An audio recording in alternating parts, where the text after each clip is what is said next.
Hello and welcome to another iPages video. In this video, we'll be talking about e-campaigns. The iPages email campaign module is an easy to use module allowing you to create, send and track your marketing campaigns.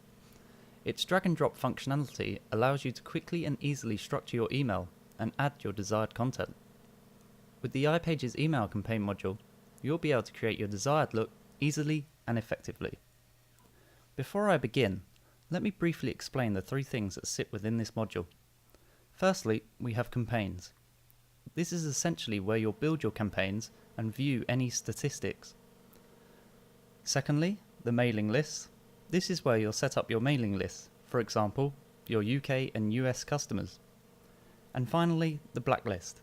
This is where you'll find a list of all your blacklisted recipients. Here are the 6 steps you need to know to creating your first email campaign. Step 1. The first step is to create your mailing list. This is the list of customers we'll be sending our email to. So if we head over to mailing lists and go to new mailing list, and we give our mailing list a title, I'll call this the UK customers. You may wish to give a description, but for now I'll leave this and we can go ahead and click OK. Step 2. The next step is to add contacts to the mailing list. There is 3 ways of doing this. One way would be to go to the sales order processing, choose our customers, and then add them to the list we've just created. The same can be done by going to the customer relationship management and selecting your customers and adding them to the mailing list. Another way is to use a CSV file. It's important to note that this file must contain 2 columns, name and email. It doesn't matter about the order they're in, but it's good practice to download the mailing list CSV sample by heading over to the schema, so you can see how your CSV file should look prior to uploading. If you're a customer from the previous iPages system, be sure to export your CSV file, checking it against the required fields for the new system. Once you've checked your CSV file and you're happy with the results, you can upload it. I'll go ahead and do this now. So if we go to import and we click continue, and we choose our file,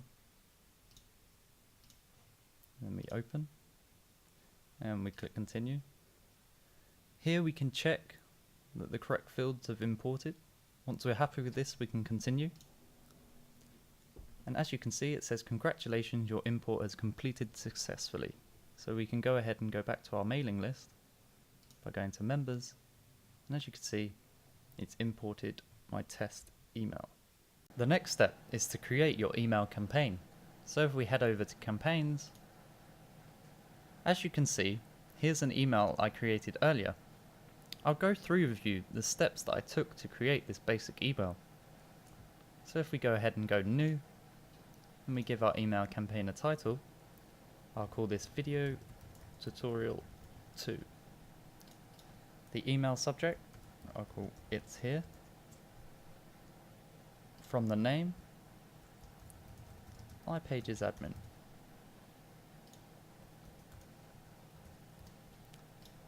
From the email, I'll just put my email.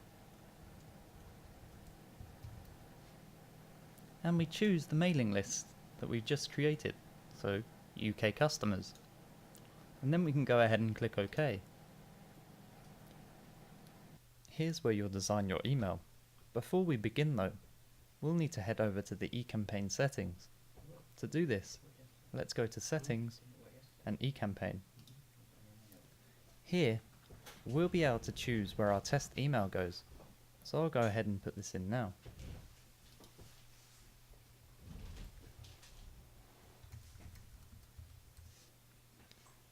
I'll leave the default footer for now.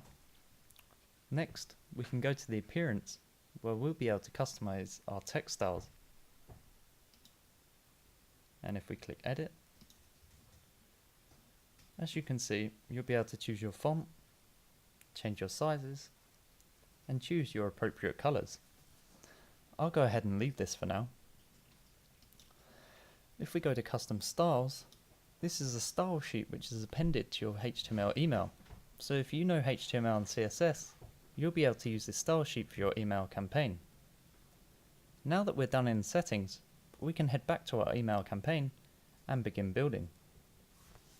So if I go ahead and go back to eCampaigns, and I go to my email, and I go edit, design, as you can see, the default settings that we put in have come in. So now I'll begin building my HTML email. So firstly, I'll give a background color, and I'll give it a white background. I'll also click the pencil here and center a line 578 pixels wide, and then I'll click OK. Over here are your building blocks. The building blocks are used to structure your email. There are many combinations you could use, so you could easily create unique emails. Once you're happy with your structure, you can go ahead and upload some images and add your desired text. I'll show you using the email that I created earlier. So if I go ahead and go back and edit my design on my template here, as you can see, I've got my HTML email, but let's say I wanted to add a border to the bottom of my text. I'd first go to my page blocks and add in a full width block below, and then add in my divider. To add or change some text, you would simply click the pencil here and use the what you see is what you get editor to change your text. Alternatively, if you know HTML, you can use the HTML option. Once you're happy with how your email is looking, we can move on to step 4. This is testing our email. So if we go back to eCampaigns and select Send Test Email, the test email will be sent to the email we stated in the eCampaign settings. Once you're happy with the test email, you can send your email to your list. To do this, we can simply click Send. When we click Send, the emails are sent to the queue. This can be found under Email and Queue. This queue is like your second chance, as it sends emails out in batches. So if you discover a problem, you can select your recipients and simply remove them from the queue. Once you've sent your email, you'll start to see your statistics appear. These are the sent date and time. This is the date and time the email campaign was sent. It might be a good idea to do some research into the best possible time to send your email to achieve the best possible results. Next is recipients. This is the number of people who are in your list. Then you have blacklisted, the number of people who have been blacklisted for reasons such as not consenting to email. You then have sent, the total sent emails, which is the number of recipients minus your blacklisted contacts. For example, if you have 50 recipients and 20 of them were blacklisted, you would have 30 emails in total being sent. We also have open rate, which is the number of people who have opened the email, and click rate, which is how many people have clicked any links within the email. The email will also be able to track whether any sales have been made from those clicks. It's important to note that the open and click rates are based on the sent emails and not the recipients. I think I've just about covered everything in this video. You should now know how to create a basic email campaign. If you have any questions about anything in the video, then feel free to drop us an email or message us via our Facebook or Twitter.